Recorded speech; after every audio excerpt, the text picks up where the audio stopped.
was diagnosed with schizophrenia in 1991, where a journey exposed the dire state of mental health care and services and human rights violations.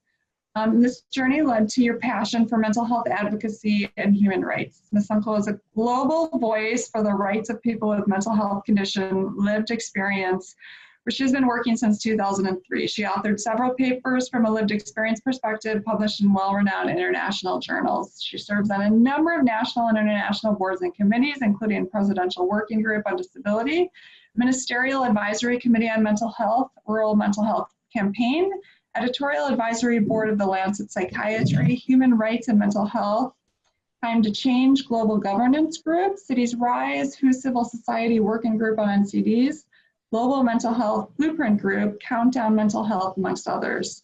Ms. Sunkel is the principal coordinator for the Movement for Global Mental Health and is the founder and CEO of the Global Mental Health Peer Support Network, which was officially launched at the 5th Global Mental Health Summit in 2018. She's received numerous awards of national and international significance for your work, with the latest award for outstanding achievement in mental health from the Swiss Foundation and the World Health Organization. As I've said, you've been a real leader in the space, and it's been so great working with you and learning from you and just seeing all the amazing things you're doing. So thank you so much. Oh, thank you for having me on this platform. It's an excellent initiative. It's a pity I couldn't join earlier, but I'll check all the videos. So I'm going to just give a bit of background on what is peer support. If you look, it's a concept and value of peer support. It's really been growing over the past few years. I think more so in developing countries. Unfortunately, I find that still in low and middle income countries, the concept of peer support has not yet really formally been acknowledged. But I think we are definitely getting there. I think even in an informal way, people still receive peer support. Like when you go to hospital, when I was in hospital, I didn't even know what peer support was, but essentially I did receive it from fellow patients. So basically what it is to help and support that someone gives who has a lived experience with a mental health condition, and provide that to someone else in a similar position. And I think it's that sharing of experiences and journey towards recovery and the empathy that goes with it. It's also about giving and receiving support. I think it's always, you kind of feel bad if you sometimes just receive support. And it actually gives you a sense of purpose when you actually give support, when you're able to give support to someone else as well. And I think it's important to note that it is not replacing existing services or professional roles, but it complements those. And of course, there are different types of peer support. I think there's online platforms. A nice example is actually 7 Cups. Catherine, you're familiar with them. Support groups, one-on-one support, and of course these can also be formal as well as informal. So why is it important? I think it focuses a lot on recovery, and recovery is all about creating or giving hope to someone. It always makes me think back when I was diagnosed with schizophrenia back in the early 1990s. I was actually told that now that I have schizophrenia, I can no longer work, I can no longer drive a car, live on my own, or basically achieve anything. So I think over the years or the decades, there's really been a shift to recovery, that you can actually lead a normal, if you can say normal, a good life, a productive life like anybody else. So that hope is so important. So you can imagine if someone tells you you're basically useless, taking that hope away from you, you will never be able to achieve it anything. And it prevents isolation. I think if you know, I think especially when you diagnose for the first time, you tend to think you're the only one, or you feel like you're the only one going through all these struggles. It's always good to know there's other people there that also go through similar things and also gone through the journey and achieved the recovery. And then, of course, evidence has definitely shown that peer support does help prevent or reduce the need for hospitalization.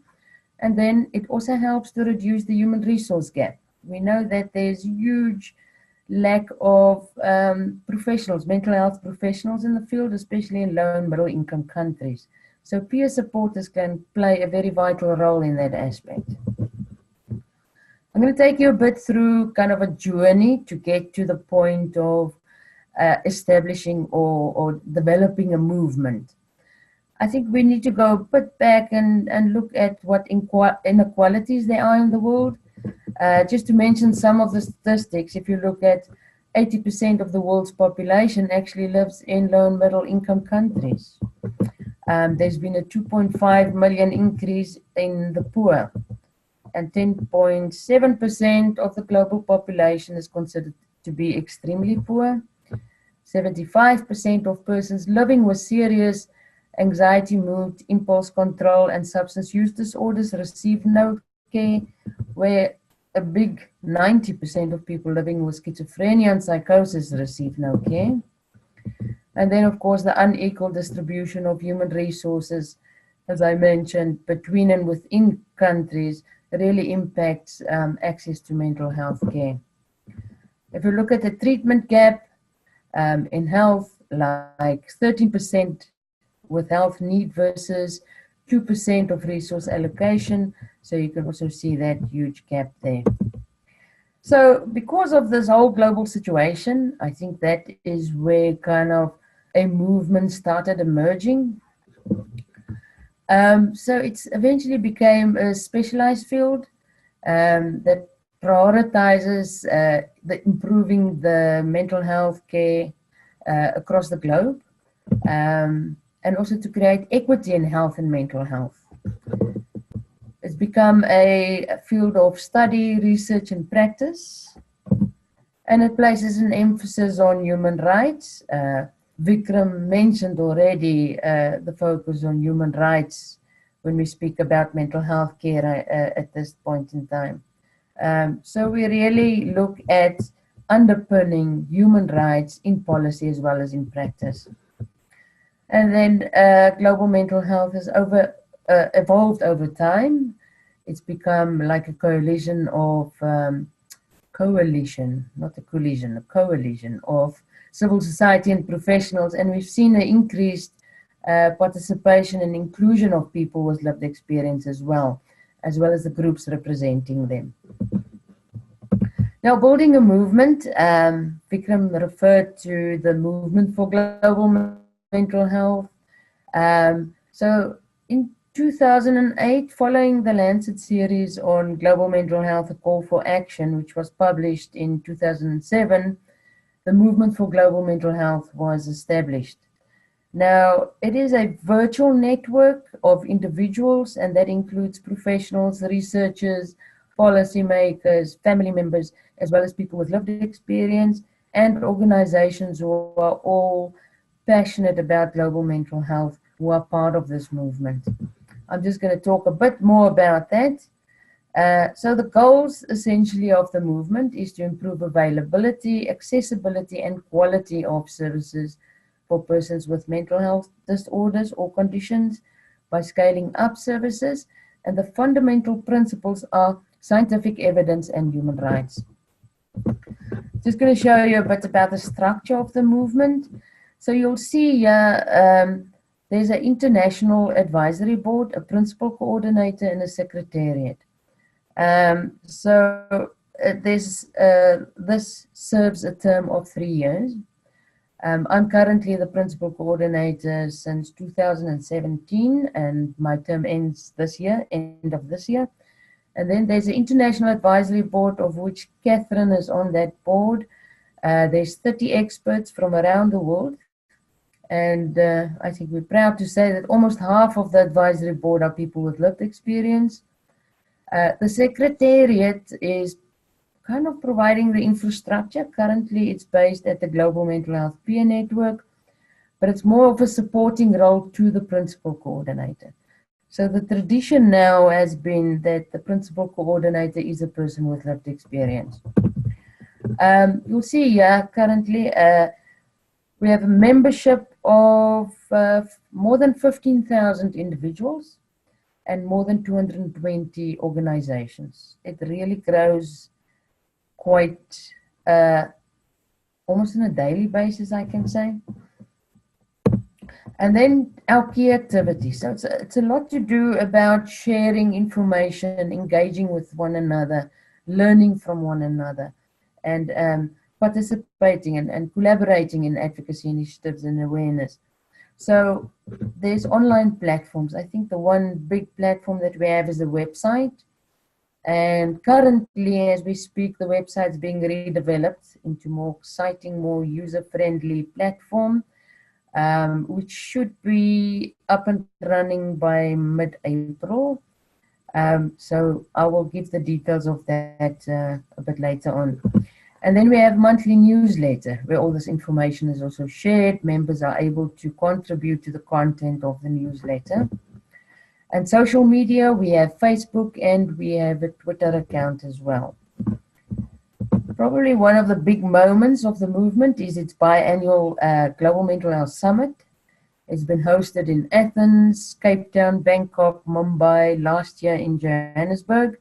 The next summit is due in 2020, end of 2020, early 2021.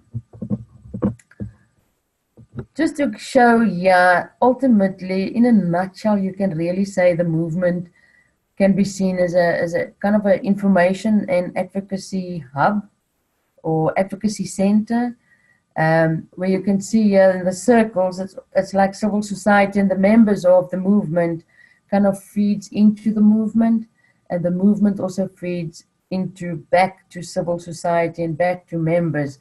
And that is where they then are able to ultimately direct change within governments to kind of address the gaps that they experience. And, you know, through evidence, scientific evidence, and also from narratives from grassroots levels. I mean, a lot of the organizations work right at communities. They know what's happening. They know what the problems are, where the needs are. So that is also very important information. So the Global Mental Health Peer Network was really born from the movement for global mental health. It originated from my initial vision that I had for the movement when I was appointed in the role. And then in 2017, I founded it and then officially launched it at the last Global Mental Health Summit. And last year, July, it was officially registered as a non-profit organization. And actually from the 1st of January this year, I officially started running it full time.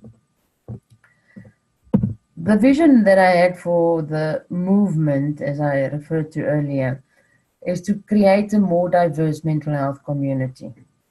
You know, to enhance the value of sharing initiatives and experiences, and especially lived experiences. I think we can so much learn from people's actual experiences. And sharing lived experiences also creates like a role model. I've seen a lot when I've done talks, corporates, where people kind of say, people with schizophrenia, I don't look like I have schizophrenia, or I don't sound like I have schizophrenia. It almost tells me that people don't see you as being human. So sharing a recovery story really places you as a human being like anybody else. And then to strengthen the voice of people with lived experience, and to create really an effective platform where they can share their views, their perspectives, their opinions, as well as their experiences. I think it's so important to enhance lived experience voice globally, and especially in low and middle income countries or the global south. And of course, human rights is a very important aspect to promote, and, you know, basically promoting international as well as local human rights instruments. Our proud funders, so far, we haven't been able to get anywhere without these organizations, Comic Relief, Seven Cups, and of course the Movement for Global Mental Health. I'm now going to kind of explain what the Global Mental Health Peer Network is all about. It is a service user organization, so it's a global network of people with lived experience. So where they are able to engage and form part of a really well-established, sustainable structure. And it echoes essentially their voices, their experiences, their needs, their challenges, and also what they kind of propose. You know, people, when you go through a system, you kind of know the needs. You kind of are quite efficient in addressing the gaps and quite efficient in kind of advising how to kind of make it more effective. What's very important is a peer network supports the recovery and person-centered approach, which is basically an integrated and holistic response to mental health care and services. So it's important that, you know, the mental health approach incorporates the medical, social, and human rights model. We know that mental disorders, it's not only affecting your mental health as such, but it really has an impact on every aspect of your life. So really, an approach to mental health should include all aspects of your life. And it also affects all stages of life as well. So you cannot just solely deal with it as a medical problem. So I mentioned earlier how I was told about, you know, kind of how useless I am, that I will never achieve at anything. So it's very important for me, and I always think that people with lived experience play such an important role, and they can add so much value to society. So the peer network, therefore, really promotes the roles and the values of people with lived experience. For example, in research, as researchers themselves or working alongside the researchers. They can play a very important role in reducing stigma and related discrimination. For example, sharing recovery stories, provide peer support, play an important role in consultative roles, and of course being involved in right from the development, the design, the review, implementation, monitoring, and evaluation of mental health care and services. But not necessarily restricted to mental health care, but other areas or other societal systems as well. For example, the labor or the employment system, the education system, all those other systems, they can also play a big value in that. So the principles of the peer network is to work together with all stakeholders involved to effect the desired change, and the views and opinions and experiences of persons with lived experience reflect the change desired. What we mean there, what's very important for the peer network is to form collaborations. I think if we change the world, we can't do it alone. We need to be all together to make a change. And that's essentially what we stand for, to work with, form collaborations, and also to make sure what people with lived experience say, or their views and their opinions are incorporated in the change. So objectives is basically to create communities where people with lived experience are valued as equal citizens of the world, where be free from stigma, inequality, and inequity. And also, as I mentioned before, to give voice to the voiceless and create a platform where whatever people with lived experience say, that it matters, that they are taken serious. And then to end isolation from the world and connect user groups and movements globally, to form a community of experts by experience, and where they are empowered to self-advocate and advocate on a broader and global scale. Initially, when I had the idea of establishing the peer network, I did a bit of research, and I found that there's a lot of lived experience groups already established, like in many countries, and some are starting to emerge. But what I found is they're very disconnected. Most of them don't really have any connection with groups from a different district or even from a different country. And I think we can learn so much and we can be such a stronger voice altogether. So that is one of the motivating factors for me to start the peer network. So the global office, for the moment, I'm the only staff member. We'll hope that changes soon as we get more funding. Then we have a board of management, 6 members. And then we have executive committee members. So you can see here on the map, these are all the guys that's currently part of the network, who are representatives of their countries. 16 countries are currently represented. We do still accept applications for executive committee members. I think at this point I must say that all staff, the board of management, all the structures and substructures of the peer network are all people with lived experience. Everybody, that is one of the policy that we have, is that everybody must be a person with lived experience. Except of course for organizations who want to partner with us. So we are all open for that. Just to quickly say the structure, if you look here, is basically how it operates. It's very important. If you look at the top, the board of management, the role there is basically to ensure compliance with finance and governance. Below that, the CEO and staff, that's the global office. That's the day-to-day operations, project implementation, monitoring and evaluation, strategic development and sustainability. Then we have our executive committees, which is the regional and the country ones. And then at the next level, the country subcommittees and the forums. At the moment, we are busy developing those.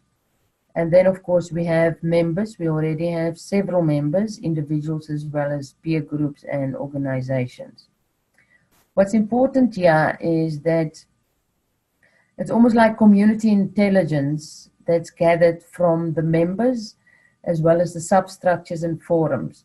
And this is then fed higher up to the executive committees and the global office.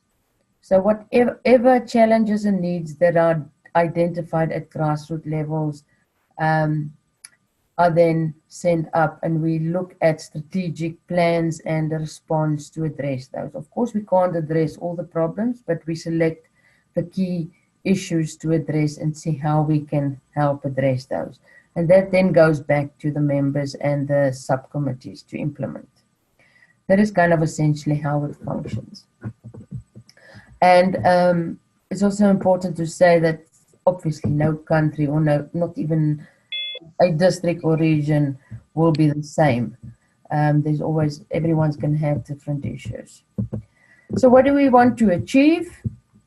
First of all, to establish a well-structured, responsible and sustainable network, that's got diverse groups and individuals from various backgrounds. The population-specific forums that I mentioned before, we are looking at establishing forums for youth, older persons, women, men, LGBTQ communities, rural communities. We've recently been asked to also establish a forum for people with albinism, which is quite interesting because they are often hunted down in a lot of African countries for their body parts. They are killed for their body parts. So you can imagine the anxiety and issues that go along with that. So these are the committees that are the forums that we will establish, because they will bring unique information and community intelligence as well. And then to try and get all the, as many groups across the world to be affiliated to the Global Mental Health Peer Network so that we can be one united, strong voice. And then also partnerships, as I mentioned before, is very important with organizations, projects, or whatever activities. We've already been in discussions with several projects and organizations, and already has formed some collaborations to date. And the recovery stories, which I mentioned, is absolutely so important to destigmatize mental health conditions, and also to promote abilities. I think sometimes people focus so much on what you can't do and not on what you can do. And also to highlight the needs and challenges of persons with mental health conditions globally. And also to have people with lived experience, to equip them and capacitate them to meaningfully participate, at all levels, and where they can be active and participate through their experiences and their perspectives. I especially want to highlight meaningful participation, because it is important. We need to remember that in some countries there's quite a lot of disempowerment happen through, like, for example, paternalism and people still being chained. So we need to empower those individuals so that they are able to get to a level where they are able to meaningfully participate. And to make sure the voice of persons with lived experience are heard, and that they are acknowledged as valuable players, role players in transformation of mental health care and services. I mentioned a lot already about the design, how they can be involved in all that, in all areas of life. And also for people to have, with lived experience, to have access to evidence-based information, so that they can use that as well to raise awareness, and also to use in advocacy initiatives to improve services and also life opportunities. And then persons with mental health conditions to participate in research. I think that's quite an important one. So that research are very reflective of the needs and challenges and perspectives of people with lived experience. So here's how you can get involved for the movement for global mental health. I'm sure you'll still have this. I'm not going to stay too long. The movement's website. I have an email address. If you have any more questions or want to engage further, you're welcome to email. And then for the peer network, there's our website with a lot more information, and also our email address. You're welcome to contact us. And please join the social media as well. I think the call for action, I'm just going to have 3 points. I think the first point is to enhance lived experience. There's meaningful participation at all levels, locally and globally, and in all aspects of life, and also in all sectors. And also to recognize peer support as a fundamental discipline in mental health. And allocation of increased funding towards mental health, and specifically community-based mental health care and services. And then I just want to give my smile to you all, because I think we should smile, because together we really are changing the world. Thank you. Oh, Charlene, thank you so much. It's so incredible what you put together, especially since I saw you in South Africa. That was 2018, February, is that right? Yeah. Since we spent time there. I know I've seen you since somewhere along the way, I'm pretty sure. But yeah, what you've created with the peer-to-peer support network is just so inspiring. And we know that we need other people. We have a loneliness epidemic going on and a real lack of connection, and that just creates more challenges and problems, especially as it relates to mental health and in creating a happier and healthier society. So what you're building with a global peer-to-peer support network, it's critical if we want to address happiness, because we need, as humans, to connect with other people, and especially other people that can relate to what we've gone through and what we've experienced in life. And we know that's a key indicator of how well we'll do, really, especially as it relates to mental health and health. So, your advocacy and your work in the space is just so, it's been really wonderful. And the conference in South Africa was amazing. This is my favorite conference yet. I mean, it was just brought in so many different people, and so engaging and inspiring. So yeah, so thanks. We put the links in the text, and so that people know how to get connected, but definitely join the peer-to-peer support network and be supportive of someone in your community. You know, it's a growing network. And then also join the global mental health movement. It's important that we all collectively show how many people care about mental health globally. And absolutely, if you're in a position of funding, fund the work of all these people, of what's happening in mental health, because I feel, you know, we have solutions now, which is incredible. So, okay, so tell me, in all the work you have done and in your, you know, experience with lived experience and then experience doing the advocacy work and the changes you've seen, what's really making you the most hopeful today as it relates to that? I think the fact that, you know, there's starting to be a complete shift between, how can I say, professionals and people with lived experience. We now equal. And I think now that we're equal, we can get so much more done. We can move forward, finally. And I think just lived experience involvement and us being valued now means so much. Yeah, absolutely. I definitely agree with you. I hear you and agree with you as well. So yeah, I feel like the professionals and lived experience are coming together, and that's where we're going to create real change. So yeah, fantastic. Well, I know, I'm sure you're so jet lagged. I appreciate you joining us, and I hope you have a wonderful event in New York and a good trip. And we will connect, I'm sure, sometime soon. Definitely. Thank you very much for having me, and enjoy the rest of the show. Thank you so much, Charlene. Okay then. Bye-bye. Bye.